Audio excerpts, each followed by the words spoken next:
and welcome everyone. Good afternoon to all our dear viewers all over the globe. We are very much delighted to have this new episode of The World Today with our dear guest live here in the studio, Mr. Mostafa Waly, our political analyst. Hello, sir. Hello. As usual, we do have plenty of items coming from websites, whether Egyptians or international ones, and we are going to start immediately from Al-Ahram Online, if you permit me. So from Al-Ahram Online we read, Sahel-Saharan countries agree to form a terrorism combat unit with having its headquarters in Egypt. The countries also agreed to form joint patrols on borders of the countries experiencing unrest to firmly combat the threat of terrorism. The 27 Sahel-Saharan countries agreed on Friday after a two-day conference held in the Ritzy resort of Sharm el-Sheikh to form a terrorism combating unit with its headquarters in Egypt.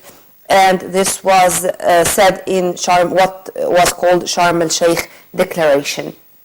2 days, the summit, as Al-Ahram Online is saying, included delegations from 27 African and regional countries headed by their defense ministers. They had a meeting with the head of state, with President El-Sisi yesterday, and also among the good news we had that he announced that our Ministry of Defense offers 1,000 scholarships for the African students from all over the Black Continent to study here in the military academies or institutes.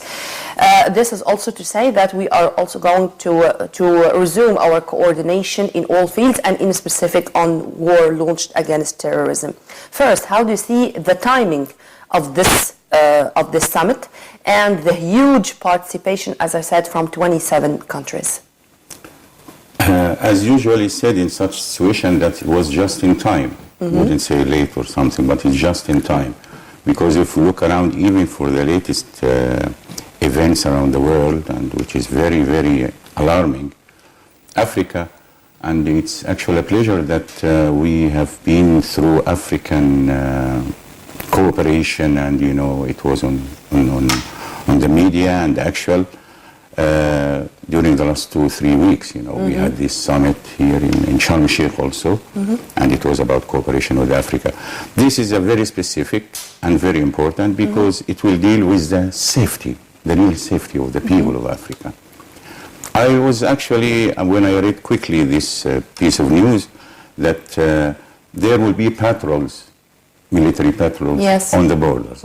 That's essential because now it's clear that the borders, which now it's now even the biggest issue in Europe, the borders where Europe is. And they mentioned many times the so-called cross-borders crime. Yes, because this is also a big issue. Yes. And unfortunately, when it comes to Egypt, we are surrounded on whether in our western gate, Libya, with Daesh there in Libya, with what's going on in Gaza and the infiltrators from the illegal tunnels, and the fight, the huge fight or the severe fight our army is involved in Sinai and so on.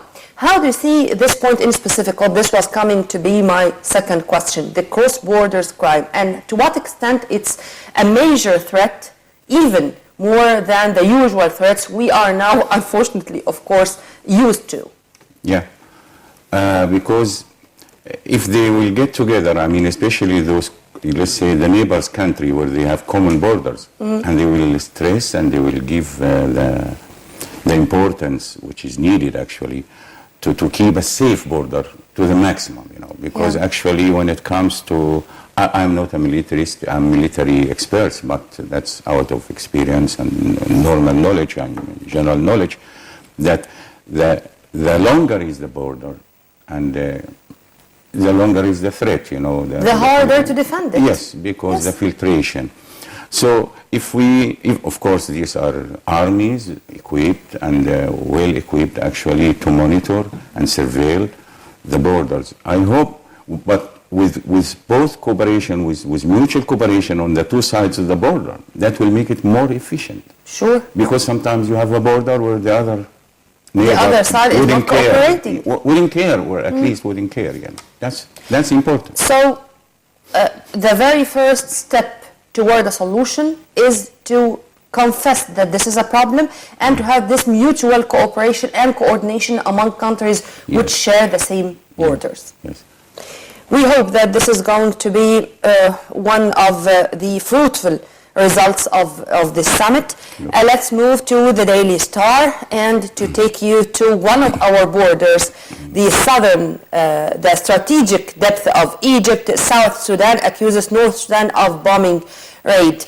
Once again, we hear about what's going on between the two Sudans. South Sudan accused northern neighbor Sudan of bombing raids and airstrikes, to be accurate, and backing rebels. The army spokesman said on Friday, days after Khartoum said the South was backing rebels on its territory. As we were just speaking about the borders and about what's going on when the threat is coming from one border, but unfortunately Egypt is surrounded with countries which is already suffering chaos or at least violence. And here we come to North and South Sudan. We have heard a lot about the, I should say, settlement of what's going on in Juba between Salva Kiir and Riek Machar. But unfortunately, on the ground, the case is totally different. And the chaotic situation is still there. And now it's not only internal strife in Juba, but it moved to be Khartoum-Juba conflict rather than Juba-Juba conflict. It's really unfortunate because, for a long time, let's face the truth, for a long time there was no any evidence about, some big disputes, and even there were some cooperation, We heard that things are going smooth there. Yeah. So to me, actually, I have first read it just few minutes ago. I read this article, I read this news. This is alarming because this is the least we would like to have because it will affect them both. I mean, now they are two countries officially, while they are. It's a real pity, it's a pity. In specific, when it comes to Sudan, whether north or south, I don't know why it's a multi-side problem. I mean, we do have the UN intervention in Darfur or the peacekeeping forces here or there, and we have been hearing for the last month in specific about the physical abuses by the peacekeeping forces to the civilians there. Yes. And even Ban Ki-moon said that this should be taken to the Security Council. These are crimes against humanity. On the ground also, there are ethnic, tribal strifes, which is leading to more deaths and more bloodshed. How this can be solved? Even with the international community intervention, it's coming from bad to worse. I really doubt that anybody can give just across the front an answer across the front. I mean, to handle all these reasons and all these causes of conflict. Because the main conflict, in my opinion, has been resolved in a little way, separation and this long war. Now they have two states, neighbors, and even, same people. But I mean, if the solution is in the hands of the leaders, the administrations, the regimes, or the people, or who? Who should be blamed for the problems on the ground? When we have too many key players in a conflict, it makes it much worse, Yeah. Because you cannot identify and you cannot trace the internal conflict between, even within the same system or the same, there will be factions, against each other, which even they can turn to be conflict and then fighting and warring each other. That's the problem. Then if you say, is it the leaders? Always it's the leaders. But the leaders should be backed by their people. And then if you go to the people with such, drastic situation, I mean, economically and socially, then it makes it worse. And whenever we have reached soil, we have reached territory with oil, for example, this is going to be, instead of being a blessing, it turned to be a curse. Moving to the World Bulletin and to the occupied Palestinian territories, with the UN slamming gruesome killing of wounded Palestinian. Wow, we do have now UN slamming what's going on there. Well, the United Nations condemned on Friday the gruesome killing of a wounded Palestinian by an Israeli occupation soldier in the occupied West Bank after a video of the death spread widely online. Well, the UN Special Coordinator for the Middle East Peace Process, Nikolai Mladinov, said in a statement, "I strongly condemn yesterday's apparent extrajudicial execution of a Palestinian in Hebron or Al-Khalil in the occupied West Bank. This was gruesome, immoral, and unjust act that can only fuel more violence and escalate an already volatile situation." As if this is the very first crime against humanity committed by an Israeli occupation soldier against an Israeli civilian, claiming that this civilian or this one is going to stab him or her, of course. Sir, your comment. You give a little bit of my comment. My comment, such atrocities, such case, such incident will be added to the long list of it. How to cut it short, how to get to this, the very famous and simple word, enough is enough. Let's get together and see that this should not carry on. Because in such situation, especially where everything is inflaming, you know, and the devastating news about what's going on, it will make the people desperate, more desperate. Then you can anticipate more fear on the ground. Yeah. Because if we take the pretext that this civilian was trying to, it could be just a normal move or something like that, will be interpreted as an act of aggression or threat. You know what I mean? Because there was such a case. The video online, sir. Yeah. The one was laying on the ground wounded, and the occupation soldier just shot him in the head. That's it. And let's continue with the Israeli Foreign Minister Lieberman, who said it was hypocritical and unfair to gang up against the soldier. And this is the top diplomat of Israel. You have the mic, sir. The mic, what should I say? In his opinion, what he was told, and that's his imagination, or from the realities, what you were telling him, that there was a gang trying to kill the civilian. And then it was, so he was condemning actually the pre-act, not the act which was culminated and was shown to the world. And now you see, it's a vicious circle. Violence is a vicious circle. It's also amazing to hear from Benjamin Netanyahu, who said yesterday about this incident that it's against the rules or the morals, if they do have, the values of the Israeli army. You know how clever they are, you know, and they are doing their duty according to their perspective, according to their dogmas and their beliefs, you know. They always would like to show the world that they have their morale in dealing with incidents and so on. They even condemn this, even they can get to some trials, and it happened before, you know, of their military personnel who have been, you know, exaggerating the limits of using the force. It's enough is enough. This always I keep this in mind. Violence will lead to more violence. And if we are going to mention how many Palestinian prisoners are there in the Israeli prisons without court, without trials, I think that this is how Israel is dealing with the so-called values or morale. Taking you to the Gulf today, where we continue to read about the Syrian file this time. Syrian army advances in Palmyra fighting, and these were the statements said by activists and by the monitoring group, the Syrian Observatory for Human Rights.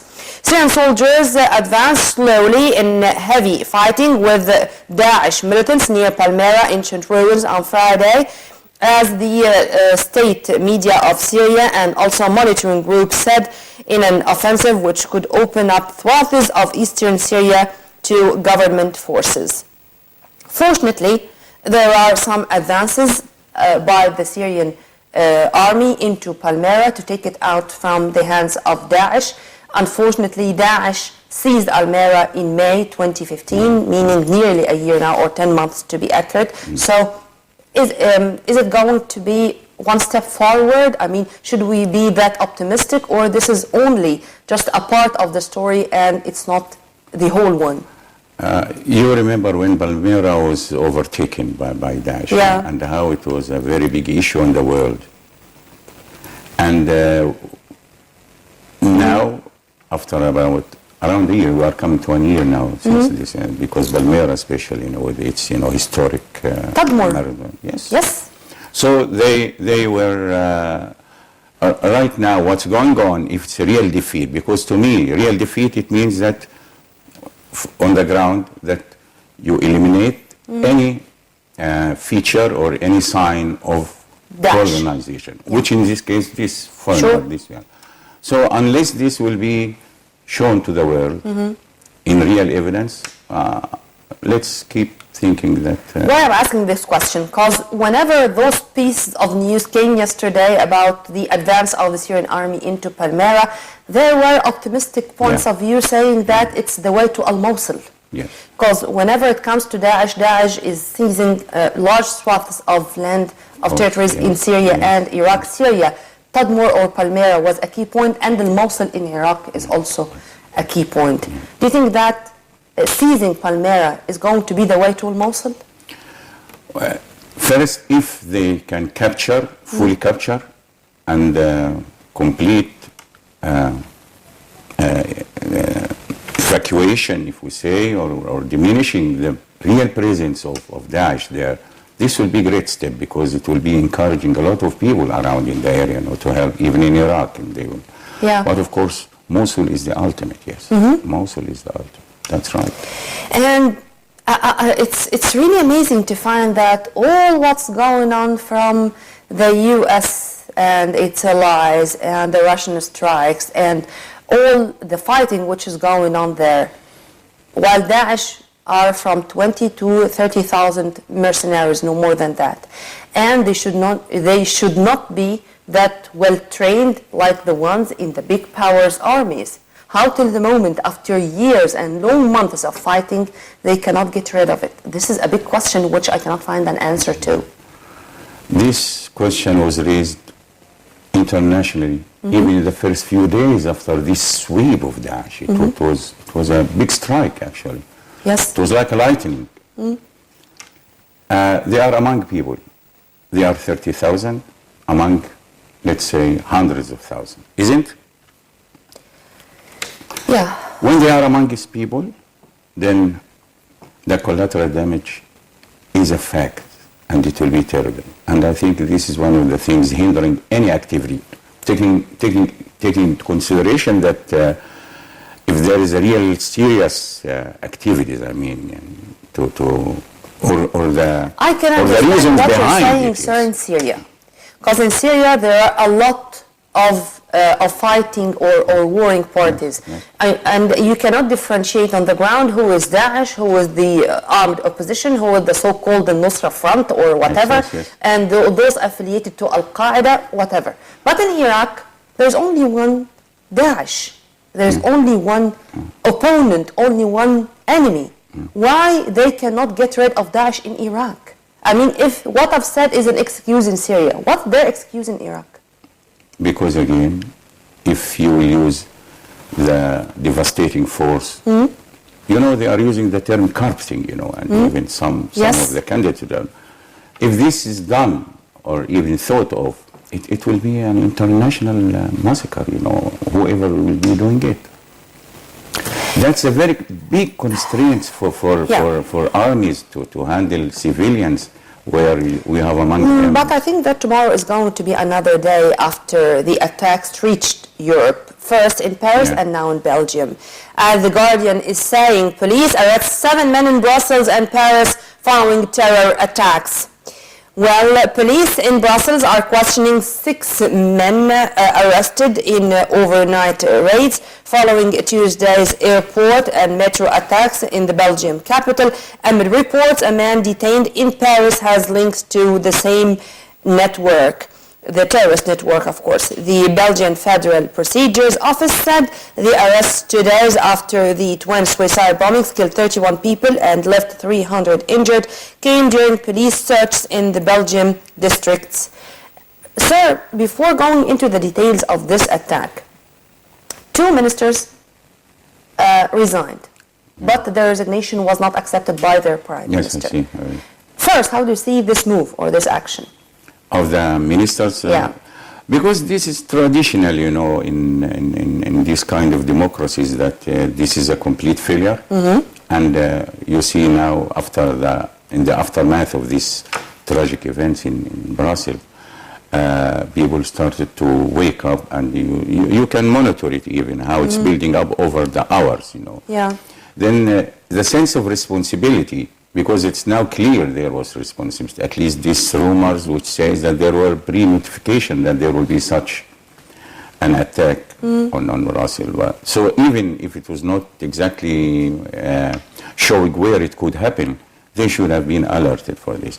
But again, the main fact, the bottom line of all this story is that it is terrorism, and it's blind terrorism, vicious terrorism, came to the point that explicitly no identification between normal people, civilians. Sir.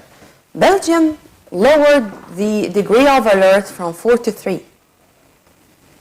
No, I heard it was highest alert, which is 4. It was 4, and yesterday it lowered it to 3. Maybe you know this more than me, but... it was a piece of news, it was confirmed. Of course, yes, I agree with you, I mean, I believe you, but you know, sometimes these people, they are big, they can absorb, they are tough. I mean, as systems, as, you know, these are Europe, you know, this is the heart of Europe, if talking about Belgium. Yes. So now they are in a state, for example, that the worst has gone for the time being. So these people, you know, correspond and react to the situation. So the piece of news was very contradictory. They lowered the grade of alert, and at the same time they said that there's a possibility of another attack. Yes. But grade 3 also, this is a full alert. You will see it around in the streets, in the substations, in the metro stations, in the railway station, by the way, to whom it may concern, as we speak, there was a bombing heard in Belgium, and we are going to know its details later. And this is, by the way, as I said, as the authorities said, they are expecting another bombing. Yeah, it was clear, even before this tragic event of Brussels in the airport and this metro station, they were expecting it. And I remember the Prime Minister saying that we were expecting it, it happened. Waly, it happened. And he said, and it happened. In the EU capital, and the capital which also hosts the headquarters of NATO, and you are not speaking about something in the desert, you are speaking about the main airport and the metro station. The heart of Europe, actually. The heart of Europe. Yeah.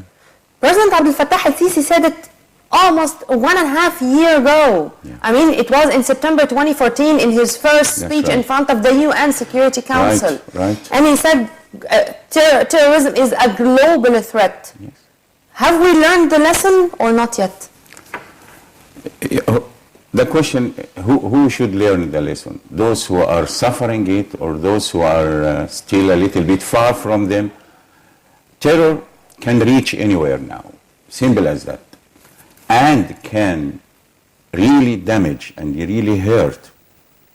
Who should learn it? The innocent before... The northern side of the Mediterranean. Exactly. Because they thought that it's not going to reach them. That's very important, yes. But now I think they knew well that it's not only the southern side of the Mediterranean which is suffering, but they are also suffering. Not now, I mean... After the Paris attack, why do you think... after the 13th of November, Friday the 13th of November. Yes.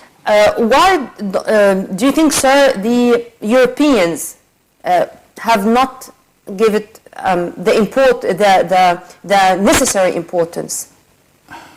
You mean the precautions and tactics and everything? Okay.